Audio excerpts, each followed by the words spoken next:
لو مهتم انك تبدأ تعمل مواقع احترافية ومتميزة وتبدأ تشتغل كفريلانسر وتقبض بالدولار او تشتغل في شركة، فانت في المكان الصح. اهلا بيك، انا احمد عزيز، سينيور وورد بريس ديفلوبر. اشتغلت كفريلانسر لاكتر من 7 سنين واشتغلت مع شركات خارجية كتير جدا. وفي الكورس ده هعلمك ازاي اللي احنا نبدأ نبني مواقع باستخدام المنصة المشهورة وورد بريس، اللي هتخليك تعمل مواقع بسهولة جدا ومن غير سطر كود واحد بس. وهنعرف في الكورس ده كل الادوات والاضافات المهمة اللي هتخليك متمكن من الوورد بريس، وتقدر اللي انت تنشئ اي موقع عن طريق منهج مظبوط وعملي تقدر اللي انت تطبق ورايا اول باول عشان تطلع باقصى استفادة من الكورس ده، وتقدر اللي انت تبني لنفسك سي في وتقدم بيه على شركات او تشتغل كفريلانسر. اول حاجة في الكورس ده نتعلم شوية اساسيات ومصطلحات مهمة لازم تبقى عارفها قبل ما ندخل على المحتوى الجد نفسه.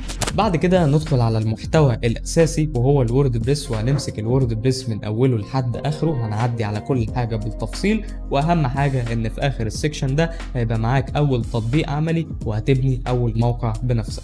وفي السكشن اللي بعده هنخش على اشهر اداة تصميم مواقع في الوورد بريس كلها، ومن السكشن ده نبدأ نقول اللي انت فعلا قادر اللي انت تبني مواقع حقيقية مطلوبة في سوق العمل بسهولة جدا. وبعد كده في السكاشن الجاية هنتكلم على مواضيع مختلفة وكلها مهمة، زي الترجمة واللي احنا ازاي نخلي الموقع متعدد اللغات، والحماية واللي احنا نضمن ان الموقع ما فيهوش اي ثغرات امنية. بعد كده هنتكلم على الاس اي او وتهيئة محركات البحث عشان الناس تلاقي الموقع بتاعنا بسهولة.